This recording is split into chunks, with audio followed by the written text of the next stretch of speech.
News Hub at Adesawe Kanda here in Accra. I'm Bernice Abubedu-Lansa. And I am Martin Asiedu-Data. These are the headlines for the next 1 hour. News360 Headlines is brought to you by Flamingo Paint, Pepsodent Charcoal and Pepsodent Herbal, EcoBank. Coming up tonight, Deputy Attorney General Dr. Justice Sremsai denies claims that the Attorney General's office is seeking to take over the OSP's cases, clarifying that the OSP must seek authorization to prosecute. Also, preliminary report into cause of Tema microlite crash finds engine overheating mid-flight as investigators confirm the aircraft and pilot were fit to fly.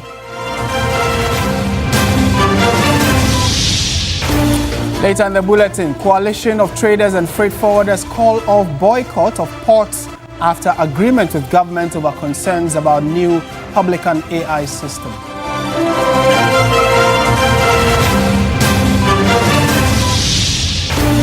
And in business, Chamber of Oil Marketing Companies welcomes drop in global crude prices following reopening of the Strait of Hormuz.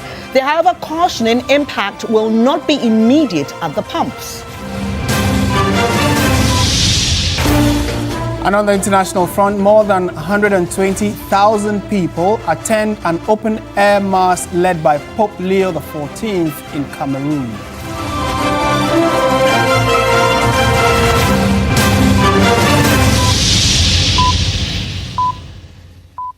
We have details of all these stories and more. Be a part of the show. Let's hear what you think of the many stories we have for you tonight. All right, tonight we start off from the courts. Fresh details have emerged that the High Court ruling stripping the prosecutorial powers of the Office of the Special Prosecutor include all convictions secured. The High Court's judge further ordered the Attorney General to commence fresh trial of persons convicted by the OSP. There's more in this report. The decision handed down by Justice John Eugene Nyadu Nyante follows a legal challenge questioning the constitutionality of the OSP's mandate to prosecute criminal cases. In its judgment, the court declared that any prosecutions undertaken by the OSP without the express authorization of the Attorney General are unconstitutional and therefore null and void. This effectively invalidates convictions secured under such circumstances and aligns with the court's directive that all affected cases must be reinitiated under the authority of the Attorney General. The court further ordered that ongoing and concluded cases handled by the OSP be transferred to the Attorney General for fresh prosecution. It held that while the OSP retains investigative functions, its prosecutorial role must be exercised only with proper delegation in line with Article 88 of Ghana's Constitution. The ruling stems from arguments that Parliament exceeded its constitutional mandate by granting the OSP independent prosecutorial authority under the Office of the Special Prosecutor Act. The Attorney General supported this position, maintaining that prosecutorial power is constitutionally vested solely in that office, although it may be delegated under strict conditions. In a related development, the Deputy Attorney General, Dr. Justice Sremsai, has debunked assertions that the Office of the Attorney General wants to take over the cases of the Office of the Special Prosecutor. Among other things, he indicates that the OSP ought to write for authorization to prosecute, as has been the case for other security agencies. He also dispels allegations of a turf war between the AG's office and the OSP. We are not in a hurry at all. There's nothing, first of all, we are not interested in taking over the job of the Special Prosecutor. We are not in a hurry either to do so. The issue at stake, it will be completely a misunderstanding of what is at stake or what the issue is if it is simplified as the Office of the Attorney General trying to take over. Yeah, it will be. It is total misunderstanding of the issue, which will lead someone to think that way. And I know the special prosecutor arrested this person and charged him, I think, middle of last year. So it's not even a fresh case. Middle of last year, they charged him for some of the offenses, corruption-related offenses. And the person filed a preliminary legal objection challenging the power of the special prosecutor to prosecute him. So he filed what we call quo warranto. We were not aware of this case. That's the Office of the Attorney General. Personally, I don't even know this accused person. This file has never come to our office. We, just like everyone else, got to know of the decision that the court has ordered that we should go and take over the cases on grounds that the OSP was not able to show that they have authorization from the Attorney General, contrary to their own act. So the case that happened in the High Court had nothing to do with constitutional interpretation. Because the act, I don't know if you have looked at the act, but the act specifically says that subject to Article 88, the OSP will prosecute based on the authorization of the Attorney General. That's what the legislation says. So the person is saying that if you are prosecuting me, then you should show your authority note about which you are prosecuting. That the OSP was not able to show.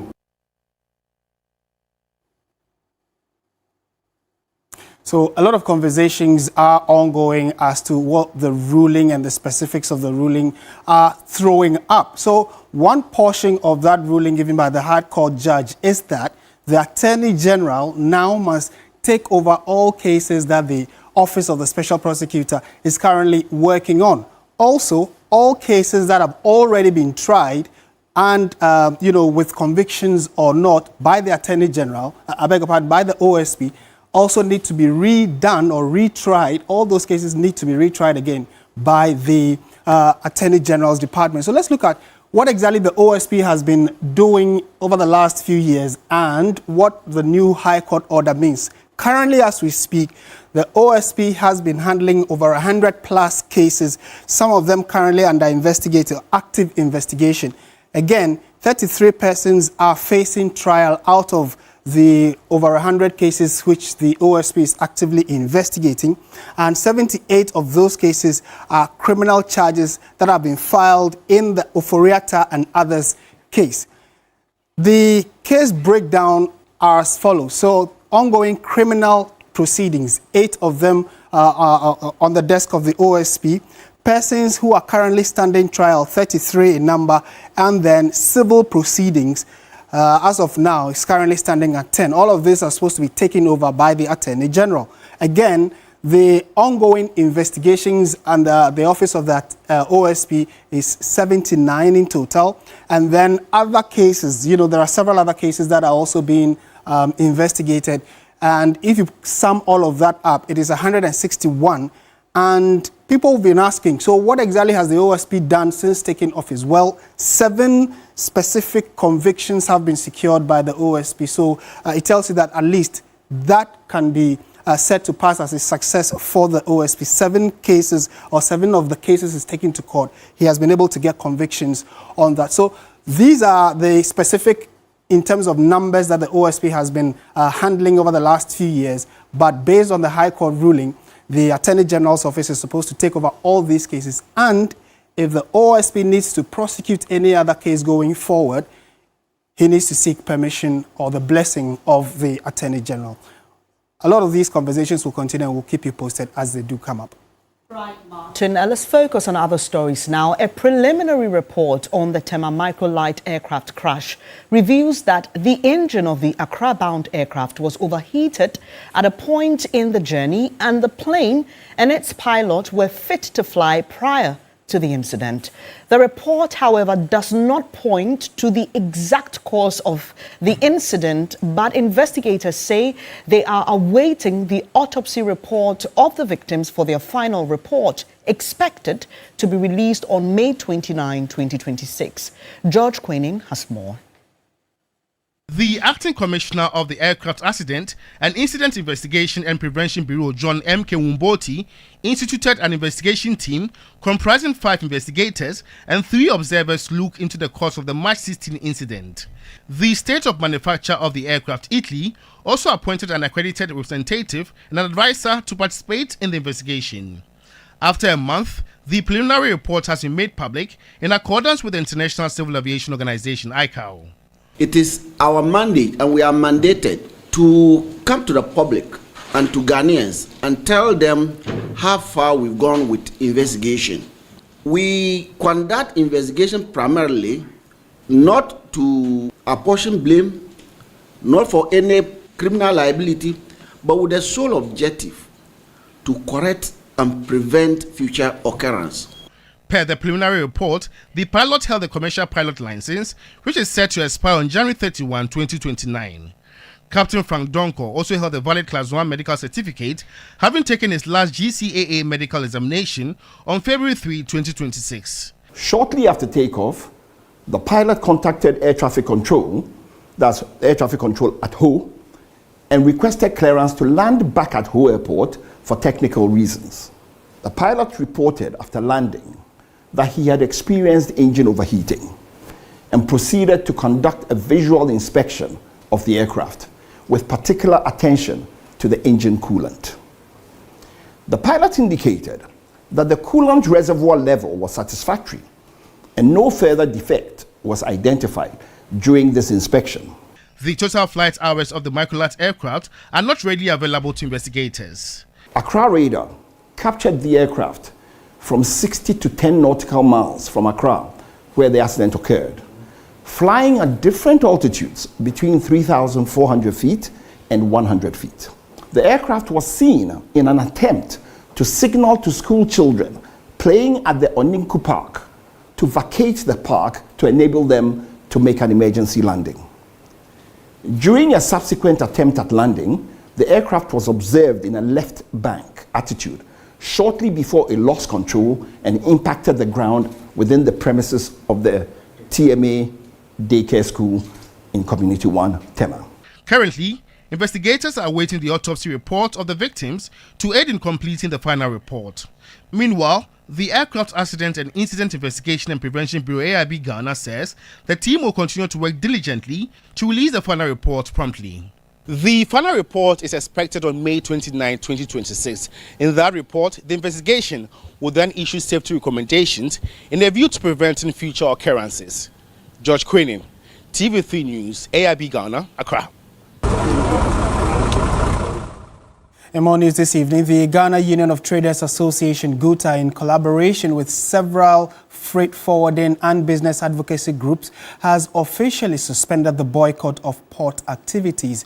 The decision follows concessions secured from the government during a high-level deliberation aimed at addressing concerns over the new publican AI trade valuation system. Speaking to TV3, the General Secretary of the Freight Forwarders Association, Paul Mensah, called on all its members to resume full work as they continue to engage with the Ministry of Finance over their concerns. The strike was to get solutions to challenges we are facing with the publican AI system. And since 18th of March, we've been trying to let the leaders hear us and then get solutions to the challenges. Thankfully, second meeting with the Deputy Minister of Finance and the trader unions with other freight forwarders organizations met yesterday. That is the second meeting they had, and they've come up with certain solutions that we have been fighting for. One of them has to do with the appeal system. The appeal system initially was done online, and responses are also given online. But this particular situation with AI, it got to a time that appeal system was even taken out of the CTSB, custom CTSB. Then it came back, and then certain types of appeals were to be referred to a publican AI committee. By yesterday's meeting, that the appeal system should be done online once again, So you only submit your request through the ICOM system to CTSB to work on them within 24 hours. So officially, we have suspended the strike until further notice. Now, Ghana has taken a major step toward improving access to healthcare with the introduction of free primary healthcare, a policy designed to ensure that basic medical services are available to everyone without payment at the point of use. But what exactly does it cover and what does it leave out? Judith Brown reports. Free primary health care in Ghana is a targeted policy designed to remove the cost barrier at the first point of contact with the health system. Hence, when someone visits a CHIPS compound, clinic, or healthcare center, they can receive basic services without paying upfront. Now, this policy builds on Ghana's long-standing primary healthcare system led by the Ghana Health Service and complements the National Health Insurance Scheme, NHIS, introduced in 2003. While NHIS reduced out-of-pocket payments, gaps remained, especially for those who were not enrolled or still face fees at the point of care. The Free Primary Healthcare Initiative is meant to close that gap by making basic services explicitly free nationwide. Non-communicable diseases have become the heaviest disease burden in Ghana. And so one of the aspects of the free primary health care tool will be to educate people on what makes you susceptible to non-communicable diseases, how to change your lifestyle. I mean, if you are the kind of person who likes eating heavy foods, you are not physically active, you are sitting in one place, please by 7 o'clock eat your dinner and don't eat again. Much of the confusion around the policy comes from people expecting broader coverage than it actually provides. Reactions so far have been mixed. Supporters see it as a reform that can improve access, promote prevention, and reduce pressure on hospitals. Others are more cautious, raising concerns about funding, staffing, and whether primary facilities can handle increased demand. But Health Minister Minta Kando says these have already been catered for. We've done the costing, and we need not less than 1.2 billion Ghana cedis a year to be able to run this. So we've done the costing. So if you want by much, you can divide by 12 and you get a figure. So it's not an ad hoc program or project. We've thought through it, we've engaged widely, we've done our projections, and we know what we are doing. In short, the policy is a focused attempt to make basic care accessible to everyone, not a promise of completely free health care. Judith Brown, TV3 News. The Ghana Gas Company says it has repaired a major damage on one of its plants that led to the power outages a few days ago.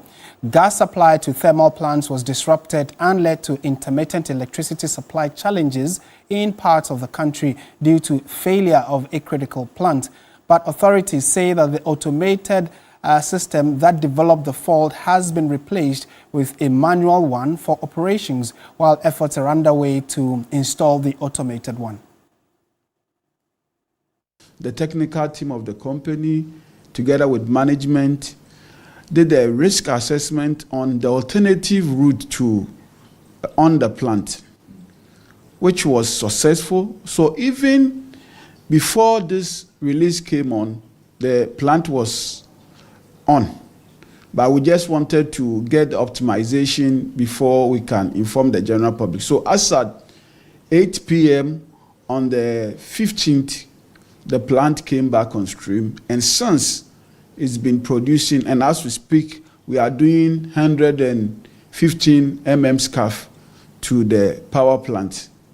And there's the simple message I want to put across: there's no cause for alarm. We have very competent technical team which put their technical brains together, and they were able to start the plant using the manual system approach. That is why we are producing. Even though management swiftly made provision for replacement of the faulty gadget, the machine is running as we speak, and the replacement is on the way to the site for fixing so that we can come back to normalcy with the automated system. Thank you for staying here on News 360. Now, the Asokore Mampo Municipal Assembly has announced a major crackdown on the use of tricycles due to widespread traffic violations. The move is aimed at restoring discipline and improving road safety within the municipality. While the growing presence of tricycle operations in Asokore Mampo has improved mobility and reduced transport costs, authorities say indiscipline among some riders is becoming a major concern. Reckless speeding, dangerous overtaking, and the increasing involvement of minors in the business have become common on many roads. Following a meeting with leaders of the various tricycle unions, the Municipal Security Council has outlined new measures to regulate their activities. Statistics put their numbers on a daily basis at around 3,000. That attests to the enormity of the kind of services that they provide for residents within the municipality and even outside the municipality. But we felt gradually they are also earning a bad reputation for themselves as people who flout road traffic rules and regulations most of the time. And so we felt we should come in, help them restore sanity, make our roads a lot more safer, and propagate their works. Police will begin full enforcement of traffic regulations across the municipality. Foreign nationals have also been banned from operating tricycles, with offenders to be arrested and prosecuted. The police are on high alert. The task force of the assembly are on the grounds, and so they will make sure they apprehend minors who are engaged in this trade. But as a way of also supporting the initiative, we encourage those who patronize the services of our brothers who ride the rickshaws not to patronize the services of minors who are engaged in the trade. The National Union of Tricycle Operators Ghana has thrown its support behind the directive, particularly the decision to eliminate underage riders. Speaking at a regional capacity building conference, the Ashanti Regional Chairman Saidu Mubarak said the move will help sanitize the sector and improve professionalism among riders. We are fully supporting the initiative Asokore Mampo has took, and I would call for all the municipals to also replicate the same thing, because more times they only complain, but there is no action. And if the assemblies are able to stand on their feet and take a bold decision to take underage riders and those who are riding reckless on our road, I believe that we will have a safer road. Authorities are urging all operators to comply, warning that strict enforcement will be sustained to ensure safer roads across the municipality. Ibrahim Abubakar, TV3 News, Asokore Mampo, Ashanti Region. The Volta River Authority says encroachment on high-risk downstream areas poses a serious threat ahead of future spillage from the Akonsombo and Bon dams. The authority warns that residents in these risk areas risk severe impact during a spillage briefing on emergency preparedness and environmental management plans in Koforidua. The engagement of the regional stakeholders aim to brief multi-sectoral agencies and district assemblies on emergency preparedness and environmental management plans as it seeks to strengthen collaboration ahead of future spillage. The Volta River Authority is particularly concerned about the increasing number of structures springing up in high-risk areas, describing the situation as worrying. The Director of Water Resources and Renewable Energy at the VRA, Engineer Abdul Wahab, outlined the potential impact on encroachers and called for stronger stakeholder collaboration to ensure decisive action. The Esojaban District Chief Executive, Gordon Honobobe, acknowledged the mandate of district assemblies, stressed the need for collective action, proposing alternative solutions to address the developmental challenge. DC Regional Minister Rita Ejay Awate urged stakeholders to work towards practical implementable solutions. The importance of preparedness cannot be overstated. The safety of our people and the protection of our environment must remain paramount to us as a region. Recent experiences have clearly demonstrated that Effective coordination, proactive planning, and timely response are essential in managing risks and safeguarding both lives and livelihoods. The 2023 spillage from the Akosombo Dam caused widespread devastation to several downstream communities and ecosystems. Some stakeholders attributed the impact to inadequate engagement, hence the renewed push to bring the regional and district actors likely to be affected. This is still News 360 on TV3. Stay with us. Business, sports, and entertainment are all coming up.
after Iran signaled that the Strait of Hormuz would remain open to commercial shipping. But oil marketing companies in Ghana say consumers should not expect immediate relief at the pumps. The price of Brent crude fell to around $88 a barrel, down from highs of about $98 recorded earlier this week at the peak of tensions in the Middle East. The Strait of Hormuz, a vital oil transit route handling roughly a fifth of global supply, had raised fears of disruption, pushing prices upward. But with shipping lanes now open, markets have reacted quickly, sending prices lower. We're glad to see that at long last, the Strait of Hormuz is finally open, because as of last week, there are about 200 vessels waiting to be evacuated.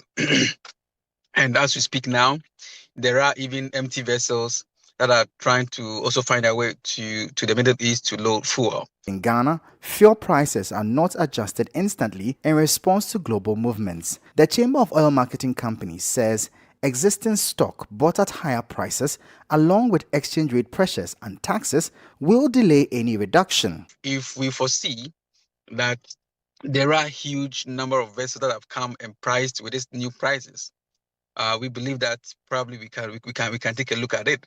But however, whatever has been priced for this window has already gone to the market, and that's what we envisage to sell for now. Analysts say sustained declines in crude prices and stability in global supply will be needed before drivers see meaningful relief. For now, while global prices are easing, the wait for cheaper fuel in Ghana continues.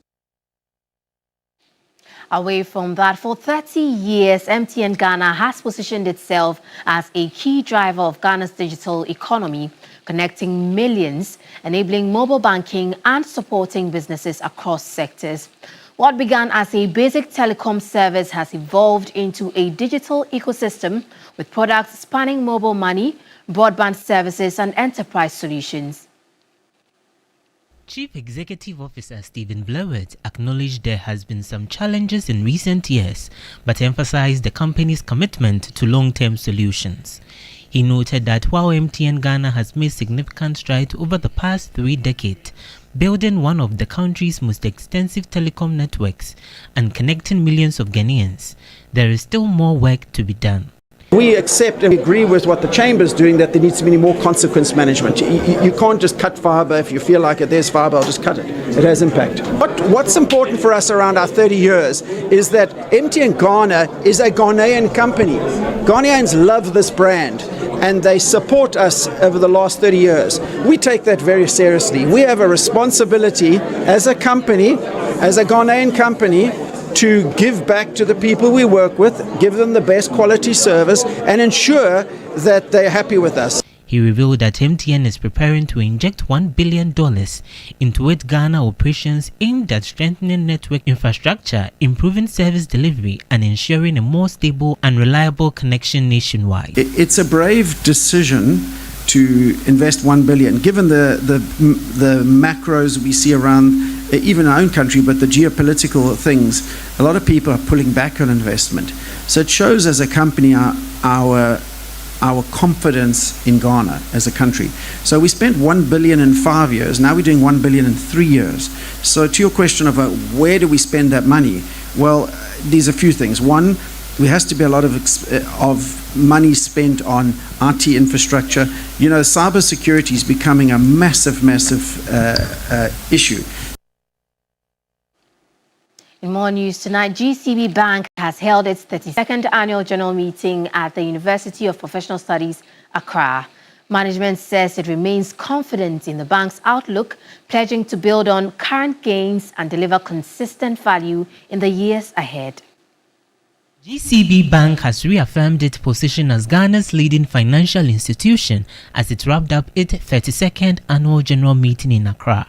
At the AGM, shareholders approved the bank's 2025 financial statement and endorsed dividend payment following what management describes as a resilient performance despite economic pressures. Board Chairman Professor Joshua Labi further touched on the final dividend of 1 Ghana cedi per share for the 2025 financial year following the approval by the Bank of Ghana. By the end of 2025, we declared a profit of 3.2 billion cedis, as against the 1.9 the previous year.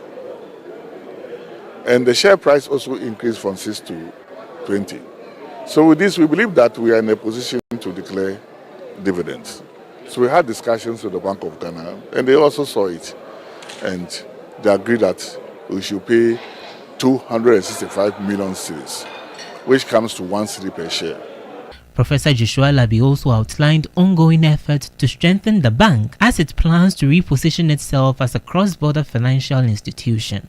Somewhere last year, end of last year, yes, I led a team to Liberia, and it is on our intention to buy the 3rd largest bank in Liberia, knowing very well that we were performing and we could afford. So I was in Liberia with the MD and a team. And we met the president of Liberia to show an interest in moving into the Liberia market and the possibility of acquiring the 3rd largest bank in Liberia. As we see today, we are on the negotiation table, and I pray that that will yield result. Investors and shareholders were assured of continued focus on digital transformation, prudent risk management, and customer-focused banking to drive long-term value. We'll now take your attention to Japan Motors Trading Company Limited, the official distributor of Nissan vehicles in Ghana, which has unveiled the all-new Nissan Patrol Y63, marking a bold new chapter for one of the world's most iconic SUVs. The launch took place at the Nissan showroom with the Silver Star Tower, bringing together industry players and automobile enthusiasts. Management describes the all-new Nissan Patrol as a major step forward, featuring a new powertrain that delivers stronger acceleration, smoother performance, and improved fuel efficiency compared to the outgoing V8 engine. The vehicle is built for both urban driving and off-road capability, with advanced drive modes designed to handle Ghana's diverse terrain with ease. Salem Kalmoni is managing director of Japan Motors. At Japan Motors, we're committed not only to delivering world-class vehicles, but also to ensuring complete peace of mind for our customers. The all-new Nissan Patrol comes with a comprehensive 3-year warranty or 100,000 kilometer warranty, whichever comes first, when purchased directly through Japan Motors. The general manager for sales and marketing, Amin Kabara, also highlighted some of the standout features of the all-new Nissan Patrol. This car comes with a 425 horsepower V6 twin-turbo engine and is paired with 9-speed transmission. So that gives you very smooth acceleration, yet better fuel efficiency. And when it comes to the cabin itself, very modern cabin. First thing that catches your eyes will be the piano shifter. Piano style shifter, which is replacing the traditional transmission. So there's no more gears, so you'll see a totally new type of gears. You will have amazing 24-inch screens. You have heads-up display with navigation as well assistance. For decades, the Nissan Patrol has been a symbol of strength and luxury. Now in its 7th generation, the all-new model raises the bar, blending power, technology and refinement while staying true to its legendary DNA. Let's get updates from the Forex and commodities markets and end the segment here. I am Minu Afo.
Hello, good evening, and welcome to the sports segment here on News 360. My name is Bill Ishen. To our first story, Manchester City forward Antoine Semenyo has spoken candidly about the weight of expectations with the Black Stars. Despite his blistering form for Manchester City and his mesmerizing displays at his previous side, Bournemouth, the forward has struggled to replicate the same in the national team. Now, speaking on the All About Football podcast, the 26-year-old who has scored 3 goals for Ghana since 2022, admitted Ghana is a football-loving nation who have high expectations for him. Never really in the England rankings like that anyway. Yeah. Ghana came at 20, 21, and I can't turn down playing first team for Ghana. So it was such an easy decision. And in Ghana especially, the expectation is every ball I touch has to be in the net. Yeah. Like, if it's not, you're crap, you're this, you're that. No, that's how they are, Really? Like, they love football over there. Football's everything. So when we don't do well, it's like a meltdown in Ghana, seriously. Yeah. So there is a lot of pressure. I've got a bit of experience, Kudus, but I think he's injured. I was going to say, is he going to make it? We don't know. Yeah, he's been out for a while now, hasn't he? He relapsed during his comeback from his quad injury. Yeah, so that's gutting. Yeah, it's frustrating because he's a pivotal factor for the team for sure. But just have to see how it goes. Now, the Ghana Football Association has secured a major commercial boost after sealing a long-term agreement with performance drink brand X1 in a deal aimed at strengthening both elite and grassroots football structures across the country. The 5-year agreement was formally unveiled on Friday during a ceremony at the GFA's headquarters, attended by top officials, including members of the Executive Council and senior administrators. My colleague Mandela Yao Anuvabe was there and filed this report.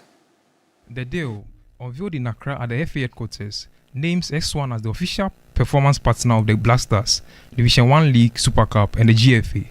It includes financial support, products, and logistics aimed at improving performance from the national team to the grassroots level. And indeed, today marks a defining moment in our journey to transform and to elevate Ghana football. It is indeed with a great pride and optimism that we officially announce a landmark and a historic 5-year partnership between the Ghana Football Association and X1. And they obviously will be responsible for our high performance. They will be our high performance partner of the Black Stars and of the Football Association and of our Division 1 Super Cup. The FA says the timing is key as Ghana intensifies preparations for the 2026 FIFA World Cup with added focus on domestic football development. And for S1 Global lead Richard Zhang, this deal goes beyond just partnership, but the beginning of a journey to improve performance in Ghanaian football. So over the next 5 years, X1 will work closely with the GFA to support and motivate the Black Stars in their pursuit of excellence on the continental and global stage. That means a lot to us because it reflects something deeper: real belief, real African ownership, and real commitment to inspiring the next generation on and off the field. S1 will also invest in youth development and infrastructure, including building and refurbishing football pitches across the country. Now to our final story, Nations FC booked their place in the final of the 2025-26 MTN FA Cup with a hard-fought 1-0 victory over Diana FC on Friday at the Swedru Sports Stadium. Emmanuel Arnault struck early in the game and his goal proved decisive, securing Nations FC's first ever appearance in the FA Cup final. Entering the match as underdogs, they seized the moment with a disciplined and determined performance, moving one step closer to a historic first major trophy after previous near misses. For Diana FC, the defeat leaves them facing the prospect of ending the season without silverware, with their league ambitions all but out of reach given their current position. The Nations FC would now take on the winner of the second semi-final between Dreams FC and Mediama SC, scheduled for Saturday, April 18th.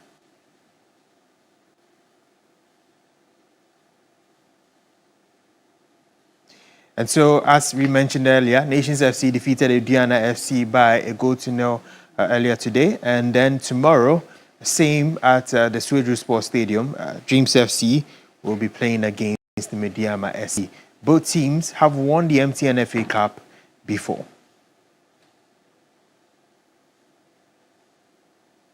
That's it for the sports segment here on News360. My name is Bill Ishen.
By GTP Lifestyle and Napa Foods, Heaven Black Insecticide Spray and Coil, powered by 3 Entertainment.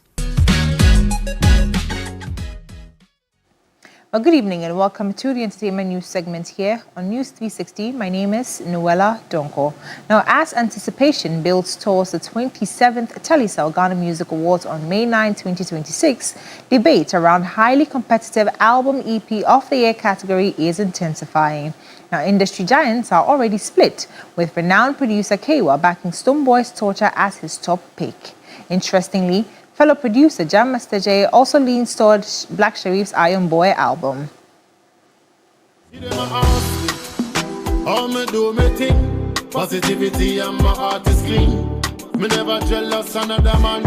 This year's lineup reflects a rich blend of artistry, diversity, and commercial appeal. From Black Sherif's Iron Boy to Stonebwoy's Torture, Jackie's After Midnight, Medical's Vibrant Disturbation 2, Wendy Shea's Ready, and Kweku Smoke's Walk With Me, the album or EP of the year category is stacked with compelling bodies of work. During a discussion on TV3's afternoon show, respected music producer and CEO of Highly Spiritual Music, David Kojoche, known in showbiz circles as Kewa, made his stance clear. It's a two-horse race. I would always, go for Stonebwoy. Wendy's song also really cut across, so it'll be between Stonebwoy and Wendy. According to him, production quality remains a key benchmark when judging a complete project, and Torture delivers strongly on that front. When I listen to music, the first thing I look at is production, quality, and I can tell you for a fact that production really stands out when it comes to quality. And then lyrically, Stonebwoy has always done it for me. That notwithstanding, not to say that Black Sherif, because lyrically Black Sherif also makes it for me. Gives me that vibe, but comparing and then looking at, where it's going to go to, I believe that Stonebwoy stands out in that category.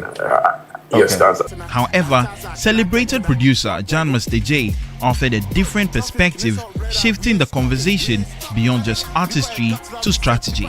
If you finish a body of work, that's one step. How do you market? Sometimes one song and then the album is done. But you see inside that same category, some people, when you pick the album, you can count about 3-4 hit songs from that body of work. Exactly. And then the marketing idea behind the album and everything comes together to finalize the album of the year for me. So within those three names, I would first put Black Sherif, Iron Boy, and then Torture. Based on his broader lens, he tipped Black Sherif's Iron Boy as the likely winner, pointing to its impact and reach. If you look at Black Sherif's album and you start from top to down, the content is in sync to the album title. The same thing about Torture. The same thing about Kweku Smoke as well. You understand? Yeah. So for me, I would give it to Iron Boy. Iron Boy. When the time comes and we drop the anthem, we'll be a better anthem. Go and seek protection for speedy anthem. The more been to us. Well, if you want to find out who the winner is going to be, just make sure you stay tuned on May 9th for the whole event. Well, that's it for the entertainment news segment here on News 360. My name is Noella Donko. Thank you, Noella. Let's do some international news now. Now, more than 120,000 people joined Pope Leo XIV in Cameroon for an open-air mass. This is the largest crowd so far during his 11-day Africa tour. Arriving in the economic city of Douala on Friday, the Pope reiterated his message of peace after a Thursday visit to the country's Anglophone region, which has been hit by a decade-long rebellion. Pope Leo's message on Friday focused on spiritual matters and encouraged young people to diversify their talents and support their communities.